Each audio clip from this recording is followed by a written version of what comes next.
வணக்கம் நண்பர்களே, இது தமிழ் நண்பன் ஷார்ட்கட் சேனல். இப்போ நான் பார்க்க போகிறது டிஎன்ஏஹெச்டி சம்மந்தமான தகவல் தான். என்ன அப்படின்னு பார்த்தீங்கன்னா, ஒரு ஜிஓ ஒன்று பாஸ் ஆகிடுது. ஸோ அந்த ஜிஓ என்ன அப்படின்றத ஃபஸ்ட்டு சொல்லிடுவோம். அதுக்கப்புறம் ஜிஓவில் என்ன தகவல் வந்து அவங்க கொடுத்துருக்காங்க அப்படின்ற முழுமையான விளக்கம் அப்படின்றது இந்த வீடியோவில் நம்ம பார்க்க போகிறோம்.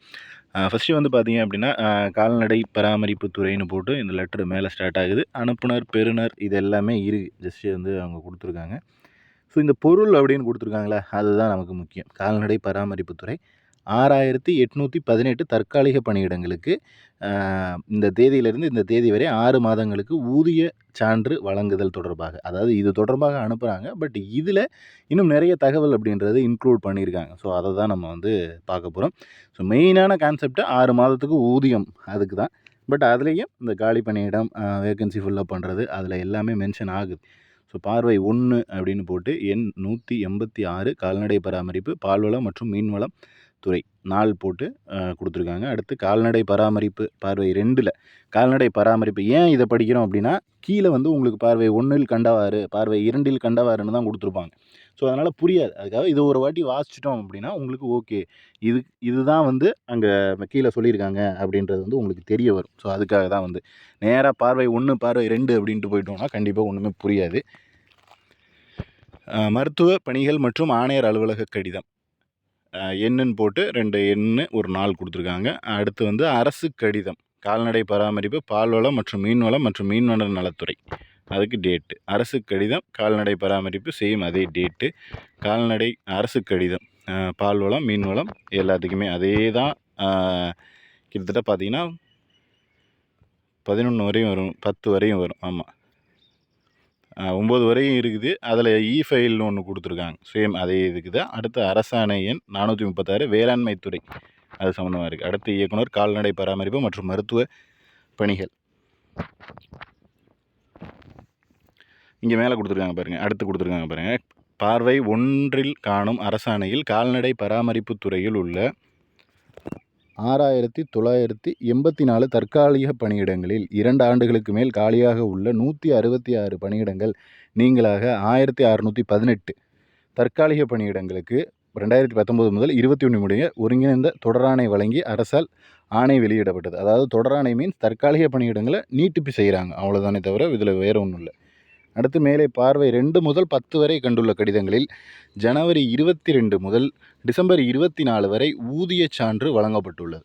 ஸோ இது மூலயமா ஊதிய சான்று அப்படிங்கிறது அவங்களுக்கு, அதாவது பார்வை இது ஜாபும் எக்ஸ்டெண்ட் பண்ணுறாங்க, ஊதிய சான்று அப்படின்றதும் இதில் வந்து கொடுக்குறாங்க. அடுத்து பார்வை 3, அதாவது பார்வை 11 காணும் கால்நடை பராமரிப்பு மற்றும் மருத்துவ பணிகள் இயக்குநரின் கடிதத்தில் அரசாணை எண் 271 நிதித்துறை நாள் 2022 படி கால்நடை பராமரிப்பு துறையில் உள்ள தற்காலிக பணியிடங்கள் இங்கே கொடுத்துருக்காங்க பாருங்கள். கால்நடை பராமரிப்பு துறையில் உள்ள தற்காலிக பதவிகள் தோற்றுவிக்கப்பட்டுள்ள அரசாணை விவரங்கள் மற்றும் 5 ஆண்டுகளுக்கு மேல் 10 ஆண்டுகளுக்கு மேல் காலியாக உள்ள பணியிட விவரங்கள் அனைத்து மண்டல இணை இயக்குநரிலிருந்து பெற்று ஒருங்கிணைக்கும் பணியில் மேற்கொள்ள குழு, அதாவது 5லிருந்து 10 வருஷம், இப்போ தற்காலிகமாக கொடுத்துருக்காங்கல்ல, அதையும் சேர்த்து 10 வருடமாக 5 வருடத்துலேருந்து 10 வருடம் காலியாக இருக்கிற பணியிடங்கள் எல்லாத்துக்கும் என்ன பண்ணணும் அப்படின்னா ஒரு ஒருங்கிணைக்கும் குழுவை நியமிக்கணும் அப்படின்னு சொல்லியிருக்காங்க. நிர்வாக அலுவலர் நிலையில் வந்து ஒரு குழு நியமிக்கணும், அமைக்கப்பட்டு நடவடிக்கை மேற்கொள்ளப்பட்டு வருகிறது என்றும்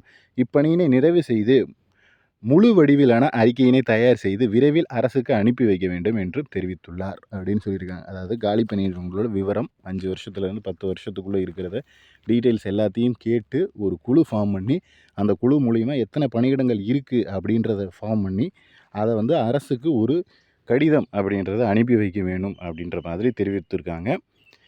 ஸோ இதுதான் இந்த குழு அப்படிங்கிறது. அவங்க எப்போ வேணால் ஃபார்ம் பண்ணலாம், எப்போ வேணால் வந்து அதற்கான அறிக்கை அப்படின்றது ஒரு 6 மாத காலமோ 1 வருட காலமோ அவங்க வந்து அதுக்குன்னு எடுத்துப்பாங்க. கண்டிப்பாக ஒரே நாளில் வந்து கேட்டுட்டு சொல்ல முடியும் அப்படின்றதெல்லாம் கிடையாது.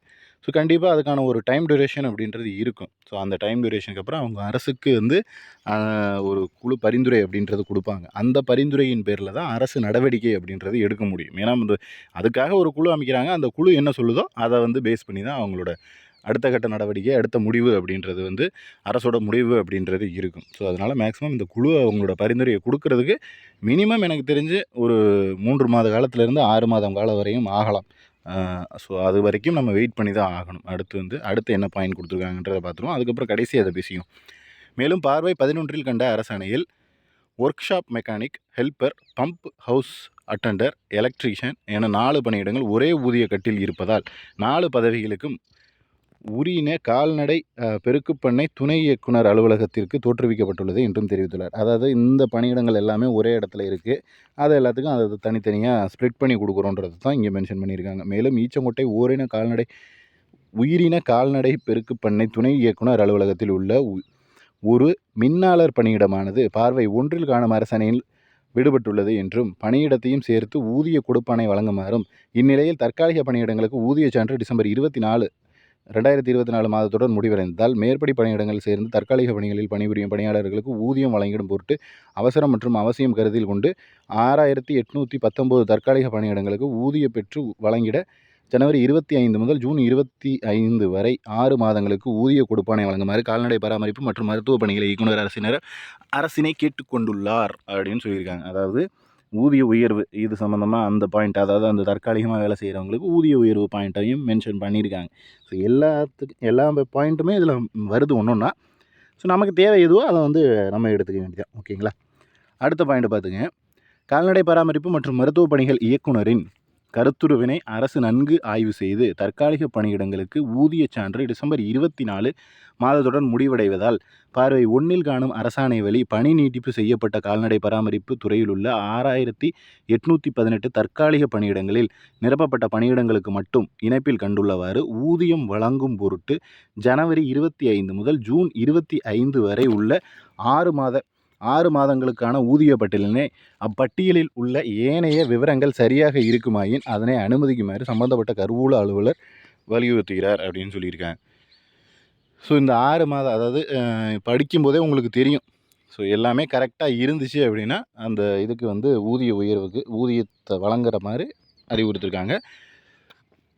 இக்கடிதம் நீதித்துறையின் அலுவல் சார்ந்த 396 நிதி நாள் 4/2/2025 அன்று பெறப்பட்ட இசையுடன் வெளியிடப்பட்டது. அதாவது 4/2/2025 அன்னைக்கு பெறப்பட்ட இசைவு. அது வந்து எப்போ வந்திருக்கு அப்படின்னா 5/2/2025. அப்போ ஒரு நாள் தள்ளி வந்து இந்த லெட்டர் அப்படின்றது, ஒரு ஜிஓ அப்படின்றது பாஸ் பண்ணியிருக்காங்க. ஸோ இது மூலயமா நமக்கு வந்து நிறைய தகவல் அப்படின்றத அவங்க மென்ஷன் பண்ணியிருக்காங்க. ஸோ 1-2 தகவல் இல்லை, நிறைய தகவல் அதில் வந்திருக்கு.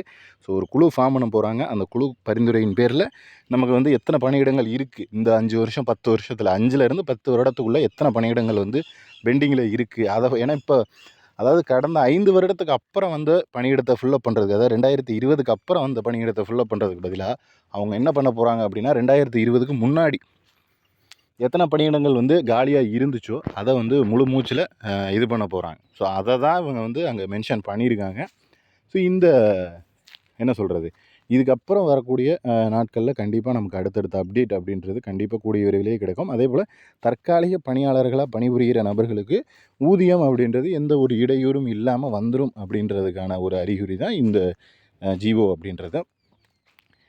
ஸோ இதில் பார்த்தீங்க அப்படின்னா அடுத்து வந்து இந்த ஜிஓலேயே ஒரு லிஸ்ட்டு ஒன்று கொடுத்துருக்காங்க. ஸோ அந்த லிஸ்ட்டு எதை பற்றி அப்படின்னா, கால்நடை பராமரிப்பு, மீன்வளம் மற்றும் மீன்வளத்துறை, அதாவது என்னென்ன பதவி, அதில் என்ன பணியிடங்கள் இருக்குது அப்படின்றத வந்து மென்ஷன் பண்ணி கிட்டத்தட்ட ஒரு 3 பேஜ் கொடுத்துருக்காங்க. ஸோ அந்த 3 பேஜோட கடைசியில் எவ்வளோ பணியிடங்கள் இருக்குது அப்படின்றத மொத்த கூடுதல் அப்படின்றது எண்ணிக்கையை கொடுப்பாங்க.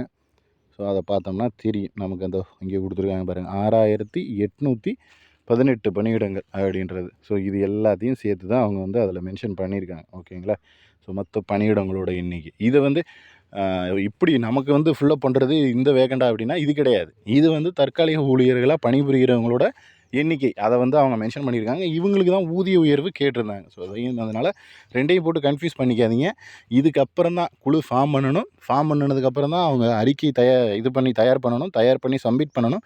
சப்மிட் பண்ண அறிக்கை மேலே அவங்க நடவடிக்கை, கவர்மெண்ட் சைட்லேருந்து நடவடிக்கை அப்படின்றது எடுக்கணும்.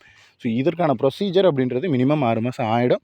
ஸோ அதுக்கப்புறம் தான் நம்ம அடுத்த அப்டேட் அப்படின்றது எதிர்பார்க்க முடியும். ஸோ எனக்கு தெரிஞ்ச ஒரு 3 மாதம் வரையும் எந்த ஒரு அப்டேட்டையும் இருக்காது. அதுக்கப்புறம் கண்டிப்பாக அடுத்த அப்டேட் அப்படின்றது வந்துடும் அப்படின்றதுல எந்த ஒரு டவுட்டும் இல்லை. நம்ம தொடர்ச்சியாக ஏதாவது இது சம்மந்தமாக தகவல்கள் கிடைச்சதுனால நம்ம வீடியோ அப்படின்றது தொடர்ச்சியாக போட்டுக்கிட்டு தான் இருப்போம். இதில் வேறு ஏதேனும் சந்தேகங்கள் இருந்துச்சுன்னா கீழே கமெண்ட் பண்ணுங்கள். நெக்ஸ்ட் அடுத்த வீடியோவில் பார்க்கலாம். தேங்க்யூ.